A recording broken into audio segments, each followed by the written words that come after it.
Welcome back to UN50 podcast. Hope everybody's been well since we've been away. And we'll just we have a guest with us, Mr. Kerry Watson, who is a retired Prince George County police officer. He's joining us. We had a conversation with Steve Chalmers a couple of weeks ago, and one of the things we talked about was Black officers. So we're going to talk a little bit between he and I as an experience as Black officers and what that looks like in this moment, and how we actually had to do some stuff and how Black folks treated us just simply because we were Black and blue. So, but first I just want to just go back around and just reintroduce briefly my co-host, Andrew. How you doing? Good. Thank you. It's good to be here. My name is Andrew or Drew. I am BJ's nephew. I'm a student at UNC Greensboro, currently studying journalism, and I'm just trying to stay alive. Harmony? Every time we do this, I'm trying to think of like more interesting things that I can say about myself. But I can't really think of anything today. But I am doing fair. This morning, for some reason, I guess I didn't realize that you could like burn yourself from steam. And I burned my knuckles so bad. And then I went to the chiropractor today, and he said that I had like popped one of my ribs out of place, so he popped it back. Yeah, so it's honestly been a struggle of a day, but introductions. My name is Harmony. I am the fundraising fellow for the Southeast Conservation and Energy Network. I'm a social worker by profession and also a blogger, a writer, and a self-proclaimed radical. Radical. That's exactly right. A passionate radical. I love it. I love it. So, Kerry, this is actually our first time. Actually, we've talked a couple of times. I've never met you. We kind of met vicariously through my cousin Jolene Ivy, who's very active politically. In fact, her whole family is in that area. So, if you would just take a few minutes and introduce yourself to UN50 audience. Well, first of all, thank you for inviting me to have this discussion with you today. My name is Kerry Watson. I am a retired 20-year Prince George's County police officer. I had the great honor of actually being the police in the same areas upon which I was raised.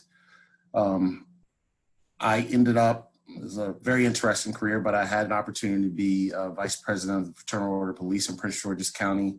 I had a chance to be senior advisor to the county executive of Prince George's County. And for those of you that do not know Prince George's County, Maryland, it's a large jurisdiction. It's about 1 million people. It is right on the eastern border of Washington, D.C. It has been known to be called the wealthiest majority minority community in the country. Wow. It's the same area where I was born and raised. And, my perspective might be a little bit different because I've worked at the bottom, and at least in terms of a jurisdiction like Prince George's County, I've worked at the top. Cool. And when did you join the organization? 1992. We were the first academy class after the Rodney King riots. Oh, wow. Wow.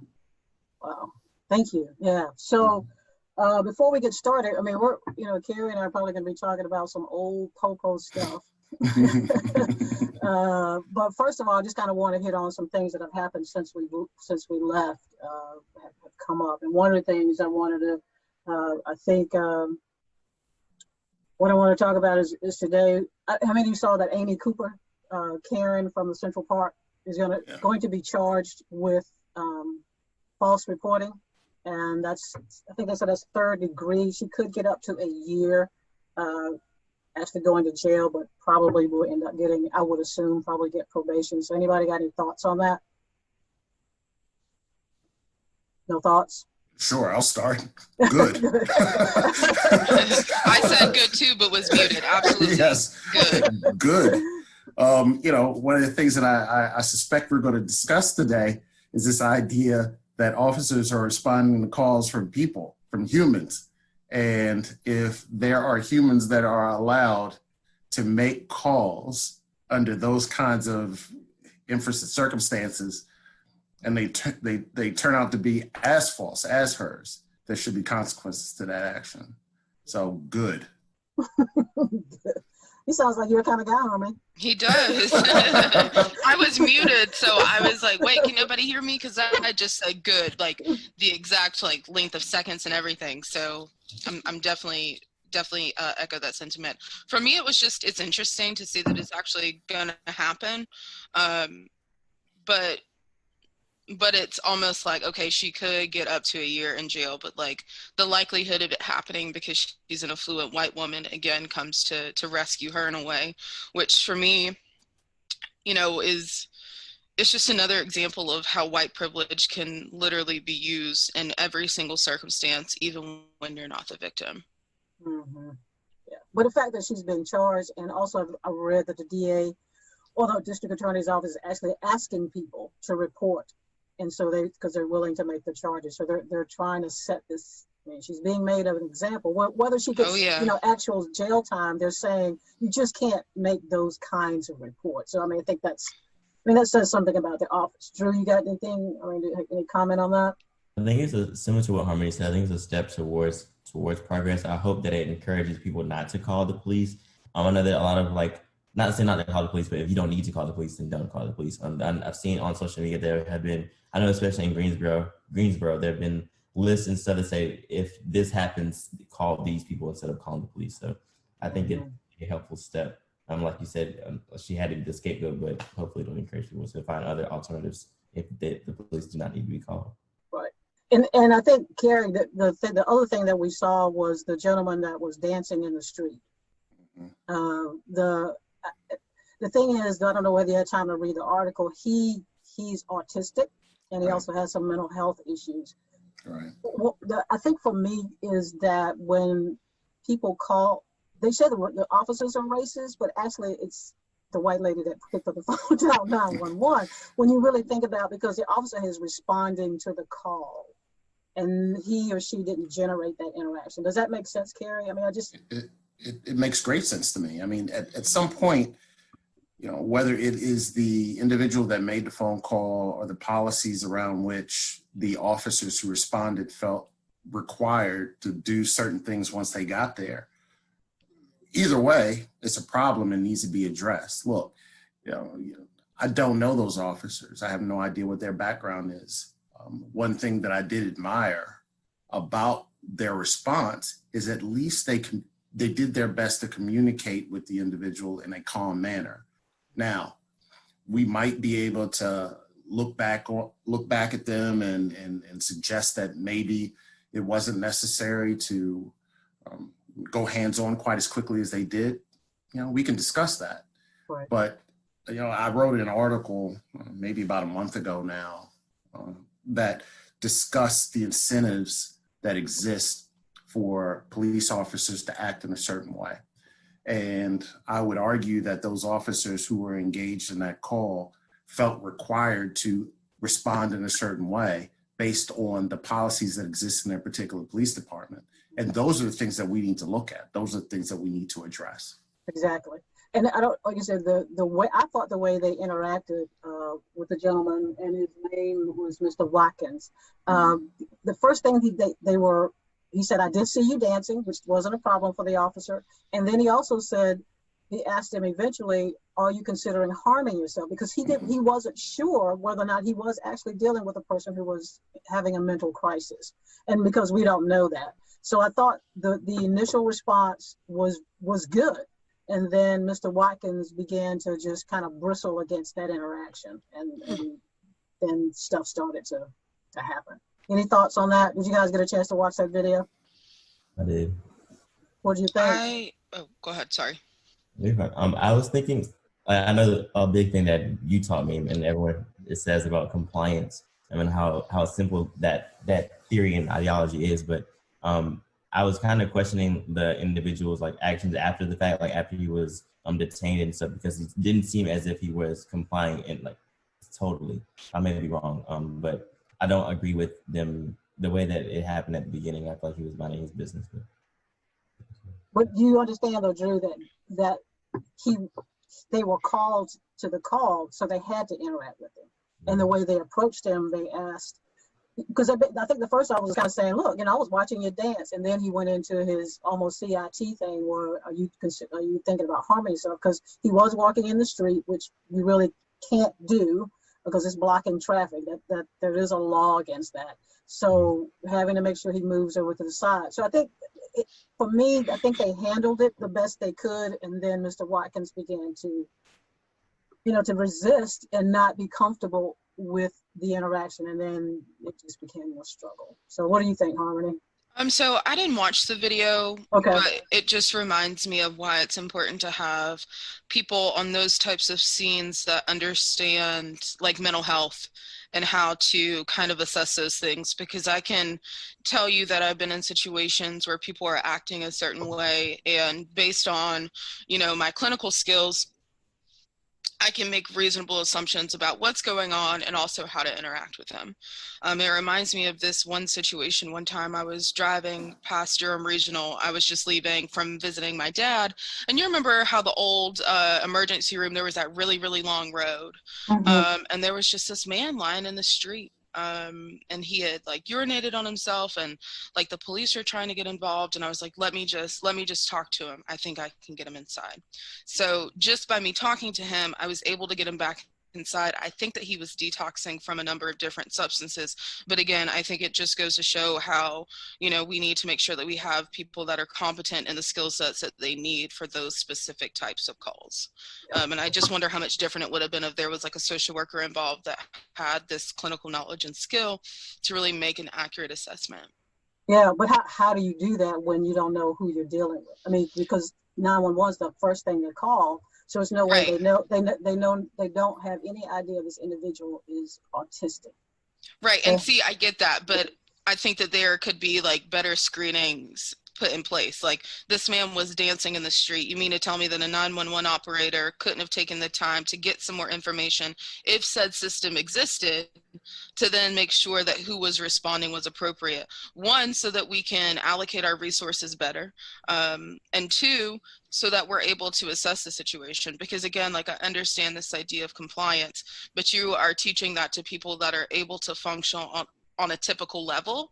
And I think that people that are, atypical or not neurotypical definitely need to be in the conversation, because these are the people and these are the folks that really may not be able to follow directions. Right. So again, for me, it's a whole systems thing of, how do we screen these calls better first and foremost, but then also how do we support these individuals with resources and team members that can actually accurately assess what's actually going on. I actually think Harmony makes a really good point. And not to get off target, but this is part of my concern with this concept of defunding police, because in fact, what we need is a greater investment in training. In particular, in part of my background, I was an instructor in advanced officer training in Prince George's County for about 6 years. And to Harmony's point, what we need to do is invest in people that can actually identify those types of concerns. When you refuse to invest, when you refuse to motivate and incentivize officers to do what in this case would be the right thing, to talk to that individual, to recognize that there might be some psychological struggle that is occurring, training them how to actually speak to those people, speak to the individual in a way that can calm the situation down, that can, get them the services that they need, as opposed to investing less and getting less quality. Exactly. Totally agree with that. Yeah, and then also that whole defunding thing we talked about, it's about also, we need some more over there, the soft services stuff, mental health, substance abuse, because we just cannot arrest our way out. I keep saying arrest our way out of homelessness. We just can't do it. So go ahead, Kerry, go ahead. No, I was just agreeing with you completely. Okay. And, we can't. It is the wrong method. It hasn't worked for decades, and it will not work in the future. So one of the things I asked when we talked about with Steve about Black officers, when Mr. Kerry did his blog on the Medium, he really kind of pushed some buttons for me about being a Black officer, and just it's bad enough people don't like the popo, but then even Black folks, when they see a Black officer, they don't even see the uniform. I was just recently at a meeting with some social justice person, and at the end of the meeting, the guy was like, "I'm uncomfortable with BJ being in the room," and I'm thinking, but I'm here to help. But all he saw was I'm a retired police officer, not even. And so, Kerry, I just want you to kind of talk about how that experience was for you to be a Black officer in your community, and how folks viewed you. Maybe it'll help to tell you a little bit more about my background. So I grew up in a county, again, that I mentioned was majority minority, and I should specifically say minority Black. Has Black elected leadership. I went to a high school that was 85% Black, and maybe 5% other. 5% white, and everything else was other. And I was going to the University of Maryland, which of course is not majority Black, but was driving down the Capitol Beltway, which is outside of Washington, D.C. one day, and I was pulled over. I think I was 19, maybe 20. And I was pulled over by a Prince George's County police officer because my rear vent window had been broken out after someone had broken into my car. They pulled me over on the Beltway, and about 5 officers got out of their cars, guns drawn, gun to my head, asking why I was driving that car, as if the car was stolen. Of course, my response was, "I didn't do anything. This is my car. Please, why are you stopping me?" Now, understand, I never wanted to be a police officer growing up. I had no interest in it. I was going to school. My major was microbiology. Woo. I was working in Howard University Hospital. Never had any intention on being a police officer. Right. And I got to tell you, at that time, NWA was very popular, and I knew every word to the song. And I sung it loudly. And you can imagine after that incident that I felt even more kind of grounded in my belief at the time, F the police, I'll keep it clean. But my best friend decided he wanted to be a Prince George's County police officer, and I couldn't understand why. And I was in my junior year of college, and I went on a ride along with him so he can show me why. And I got to tell you, I had a great time. He was my best friend. I met a bunch of people that he worked with that I thought were amazing people, human beings that were there doing it for the right reasons, and it changed my life. I decided I wanted to be a police officer. So I applied, got the job, put on the uniform after 6 months in the academy, and walked out into neighborhoods that I was quite familiar with because they were just down the street from where I grew up. Right. And I immediately found out that nobody cared who I was or why I was there. I was immediately the enemy. And as much as I tried to explain to the people I came across, it was like day 2 or 3, I'd already been called Uncle Tom. I'm a 21, 22-year-old kid, Wow. And I'm called Uncle Tom, even though literally 2 years before I'd had a gun in my head by the police. And that hurt. You all don't know me, but I'm a pretty sensitive, empathetic person. And that experience was an incredible struggle for me to be the exact same person, or maybe the exact same person with a little bit of training that I was before. Right. But to be, at the time, I'm going to use the term that might sound a little harsh, but betrayed by my own community. I still had incredible love for that community. And it puts you in a position where, especially as a 22-year-old kid, you're making a decision on who's on your team anymore. And it hurt. And I'll be very candid with you. I spent time in my car, my cruiser, crying to myself because I was completely conflicted. I didn't understand what was going on. That was painful for me. And for better or for worse, and I can make an argument that for worse, that once I was betrayed by my own community, my own people, I made a decision. I'm blue now. Right. I'm walking away. I'm just going to, these people got my back. I'm going to work with them. And it's hard. It's a very difficult place for us to be. But look, I'm 49 years old now, a lot more wisdom than I did when I was 22. And I got to tell you, what I didn't understand there at that time was that there's a significant amount of history that caused that kind of anger and frustration and distrust in that community that I'd had literally 2 years previous to that.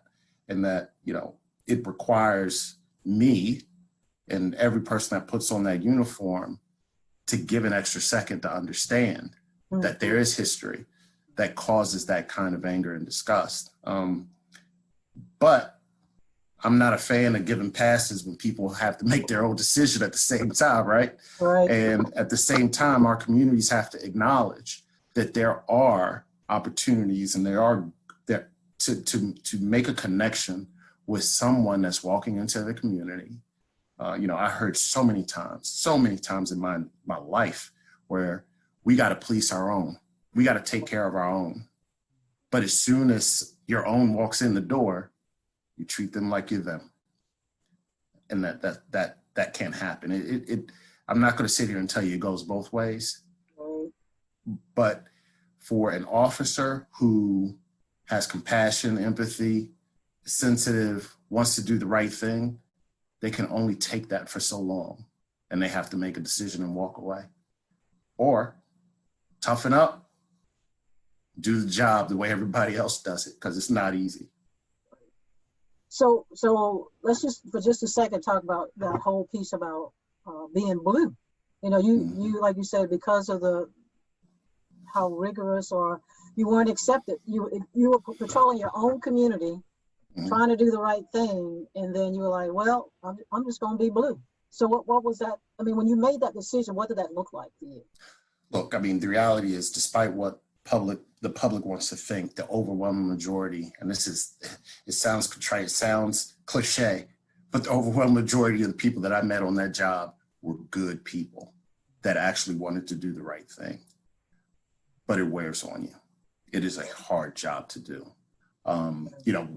You were talking earlier about whether police should have been called in, I believe it was San Francisco, for the individual dancing in the street.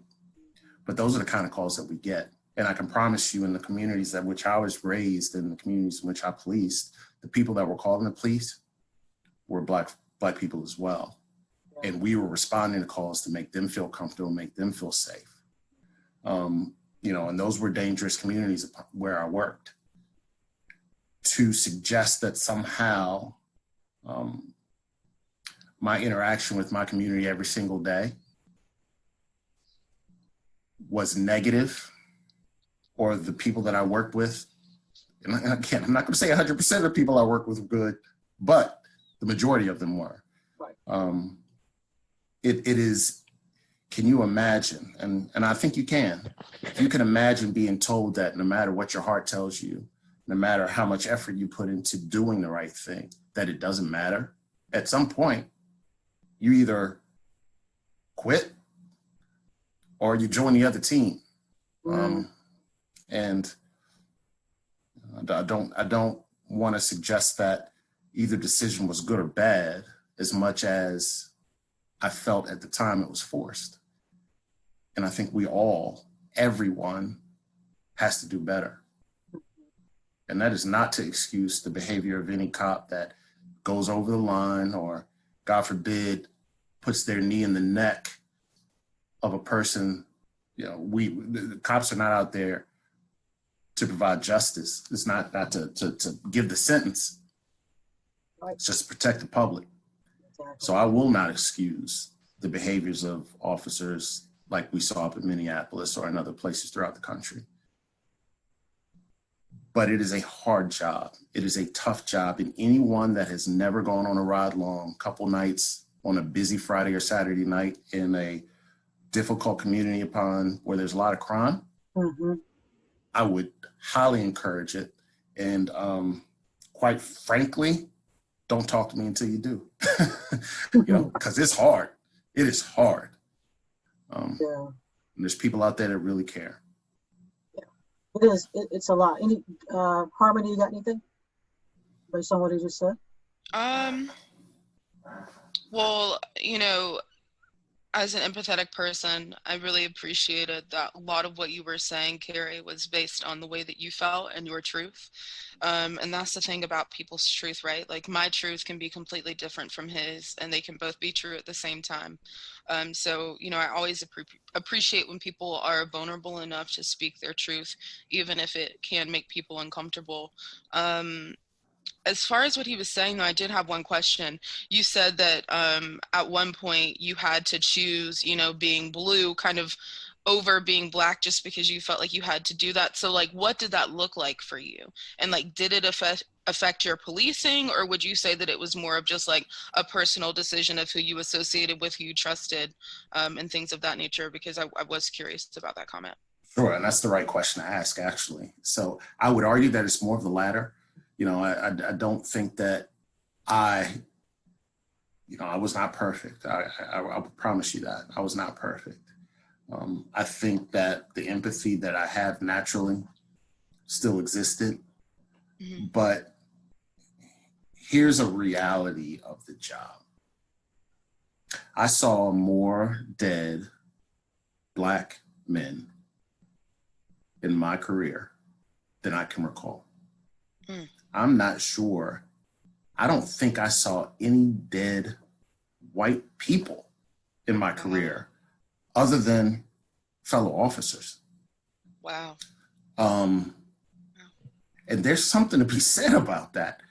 Look, I gladly will put on a Black Lives Matter shirt and support Black lives and say it specifically.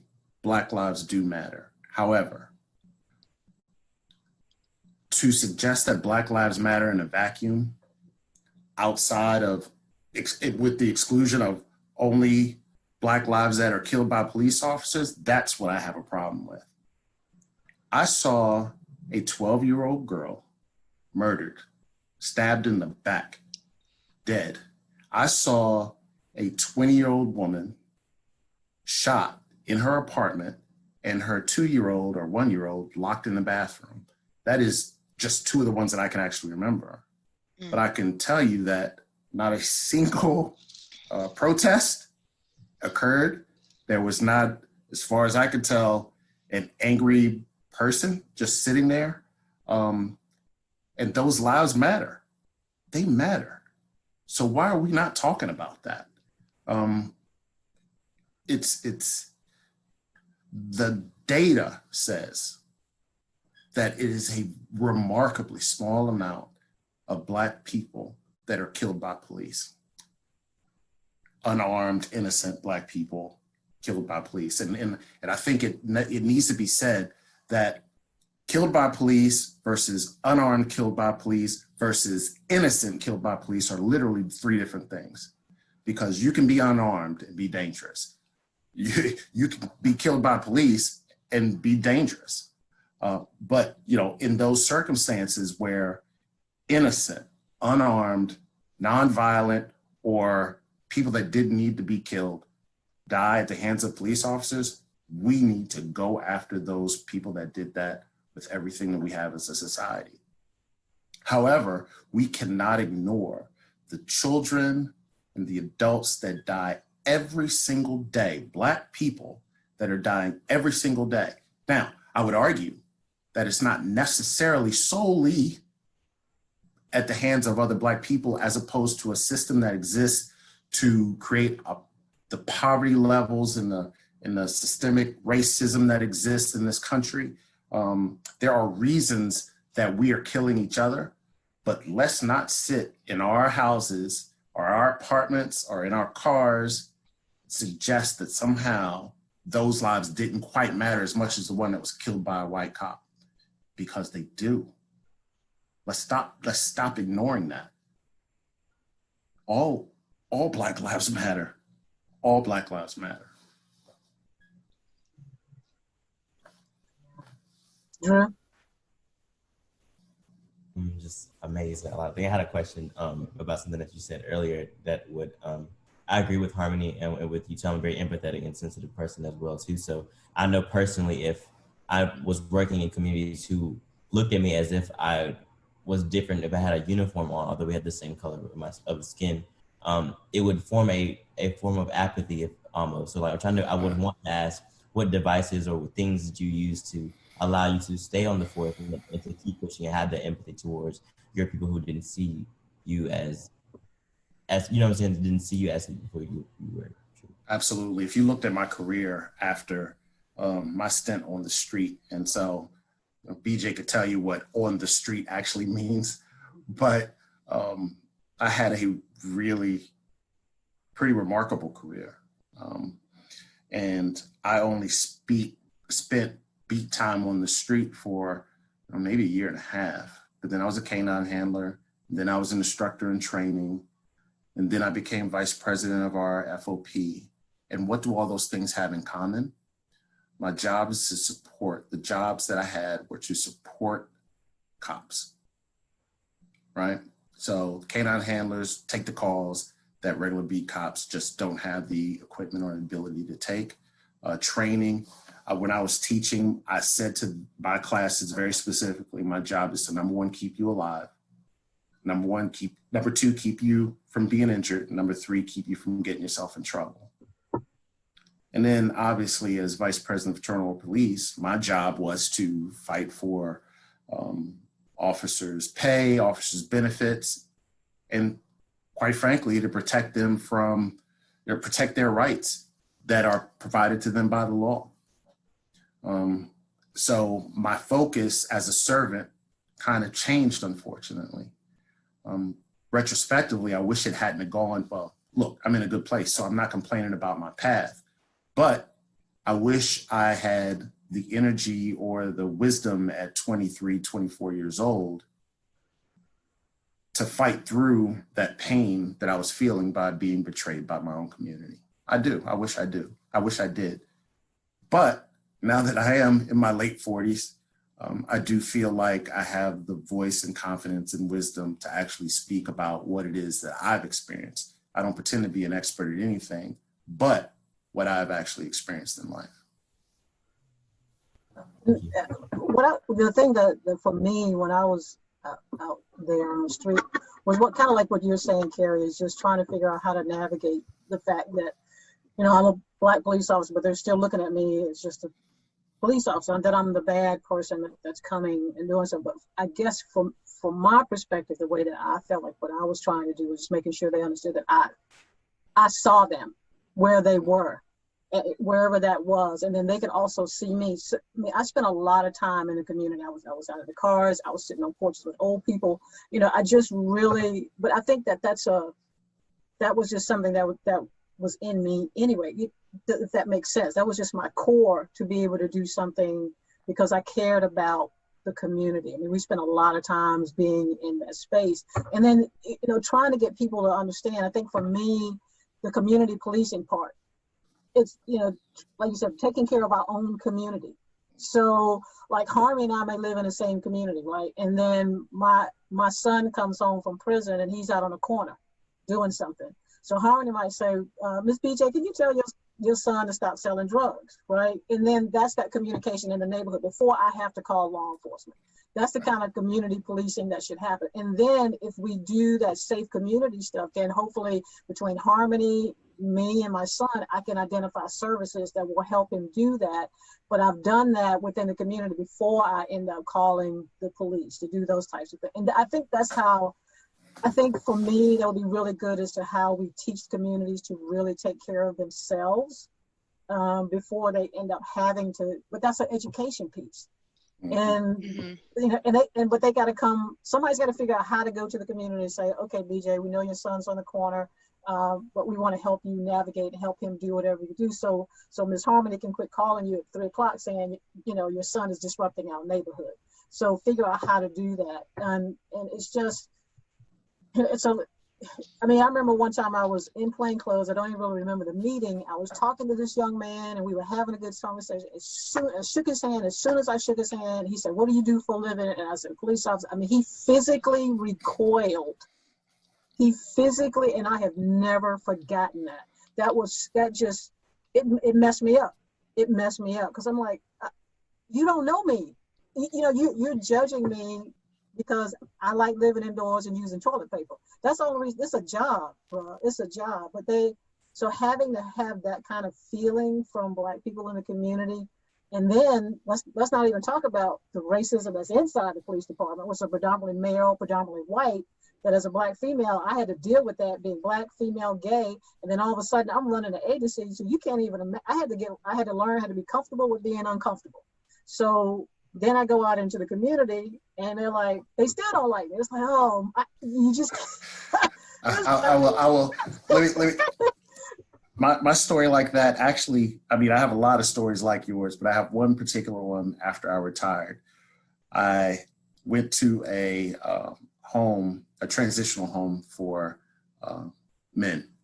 So it included children from like 14 to young men under 21. And I was asked by this organization to come and speak to them.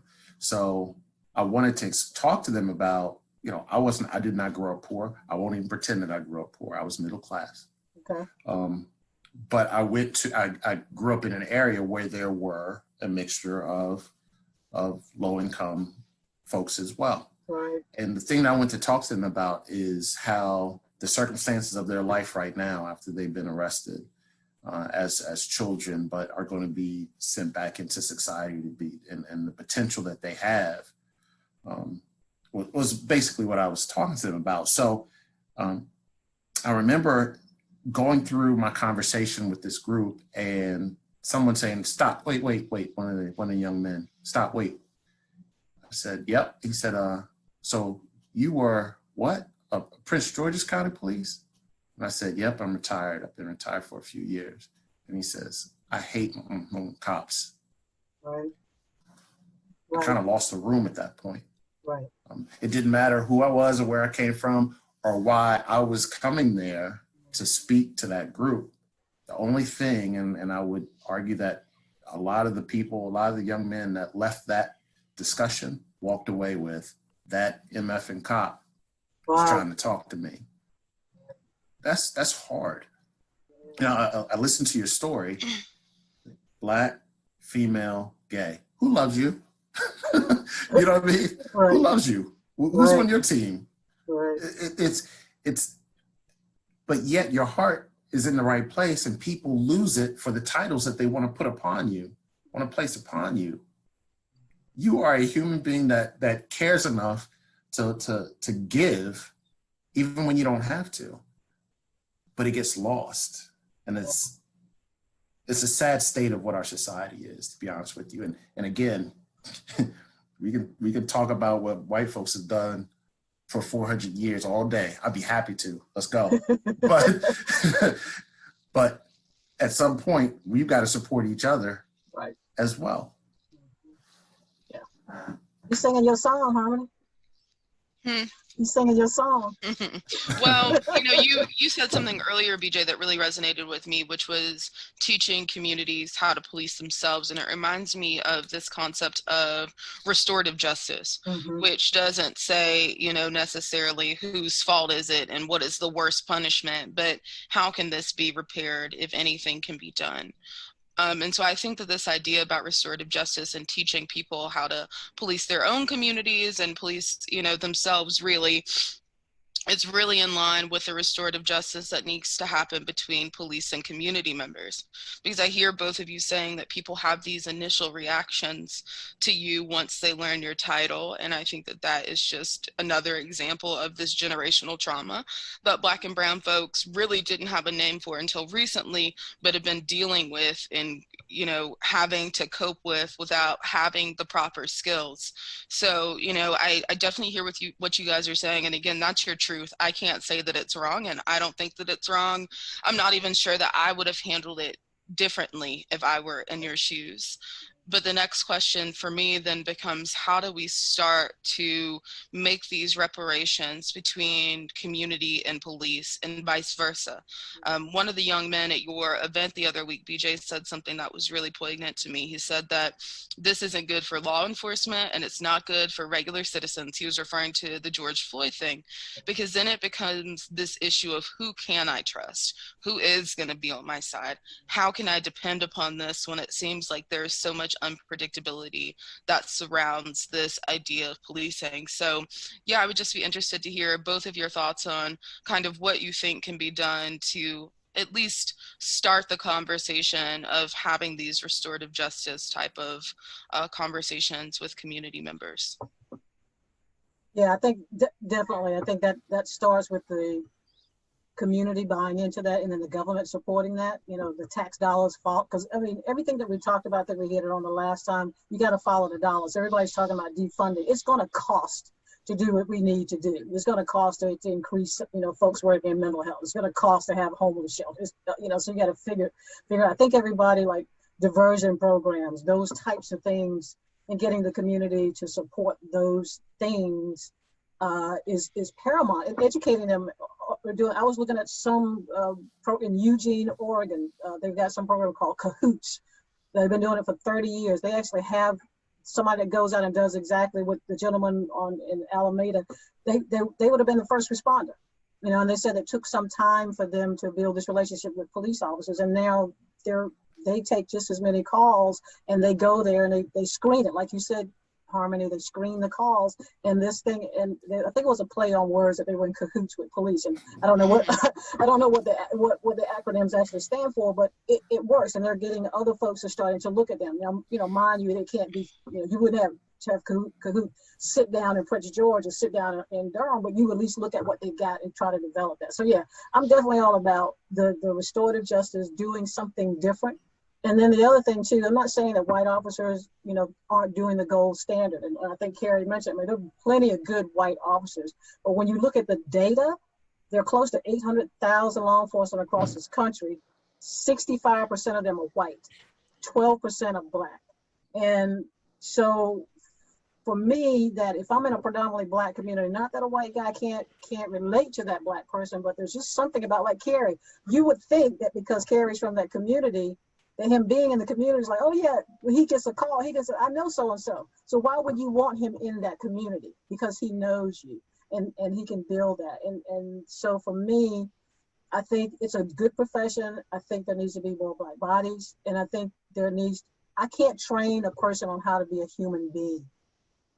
And so we got to figure out how to do that, and then how to put things in place within the system that identifies, I got a problem officer. And those kind of integrity matrix that people are talking about creating, that says, you know what, Sarge, Harmony was really kind of rude to the black guy the other day, and I'm feeling some kind of way about that. And know that that's okay for that officer to say something about Harmony and not feel like there's going to be any kind of retaliation. You can't train that. You can let them know that's the philosophy, but you really can't train that. Mm-hmm. You know, I don't want to go too long on this, but Harmony, I would argue that, let me start off by saying I've been extremely frustrated by the rhetoric that's been going on about what the problem is today. I'm going to say something to challenge you and challenge anyone that's listening, that we are the problem. I'm not talking about police. I'm not talking about black police. I'm saying we are the problem. We elect officials who say things like clean up the streets, we're going to stamp out crime. This is what they are saying that we vote for. And then they hire a police chief who motivates and incentivizes their officers to have negative engagements with the public. You know, whether it's stop and frisk actually all over the country during a period of time, whether it's pulling people over, whether it's overtime assignments like I was part of when I was on the police department that were take away guns. You were just pulling cars over, searching them, looking for guns. These are the things that we have encouraged our elected officials and our police chiefs to create policies that tell that 22, 23, 24-year-old police officer to go do. if they want to get raises, if they want to get promoted, if they want to get transferred to the cool jobs off the street. So people are going to do it. The incentives have to change. Our elected officials and our policymakers and the leadership of police departments need to change the incentives for why officers engage with the public in the way that they do. And until that time comes, all the punishments in the world that we find for officers that are out of line are never going to change. I've heard time and time again when it comes to the death penalty that it doesn't discourage criminal behavior. Well, why do we think that somehow providing more consequences to police officers that do bad things are going to change the behavior? It's not. It's changing the incentives. It's changing the motivations for which cops engage with the public that's going to change the behavior. And we have responsibility as voters. And if you're not voting, you're definitely the problem. But we have the problem that voters are not putting people in place that want to change how the police department engages with the public. And until that happens, no one is going to see a difference. I'm convinced of it. We've been doing the same thing for 30 years. I marched at University of Maryland protesting the Rodney King beating. And here we are, however many years later, doing the exact same thing. Yeah. Cool. I think that's a good one to end on. And I want to just briefly say, Kerry, about the ride along. Is that something that's still, I think Durham has it, and if you're interested, anybody that's listening here in Durham, that you can call the Durham Police Department, and I think they still do ride alongs. You kind of sign a waiver, of course, but I think that's still you got to sign a waiver because stuff. Call me out. I was actually interested until you said a waiver, but I want to be able to sue if something happens to me. Guess I'm not going. So as a Kerry, there's still something that's an option for folks in your area? I think the overall majority of police departments invite individuals, most cases over the age of 18, to sit in a car and actually spend an evening with law enforcement so they can see what the job looks like firsthand. And, if you want to call it transparency, I can't imagine a more transparent way to allow people to make their own decisions and judgments about what the job is. And I would encourage anyone that has the wherewithal to do it. And quite candidly, anybody that has an opinion about this issue at all, I would highly encourage them to do it. And then there's also, I don't know whether you guys have, we have a citizen police academy that basically walks through everything that goes on in a police agency. You get a little bit of everything, and you get an overview. You get to shoot a gun or stuff like that. I mean, so people are interested. They can definitely contact their local agency.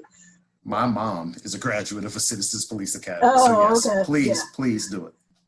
Kerry, I think we're going to end up. Any last parting words from you? No, I'm thankful and appreciative that you included me in this conversation.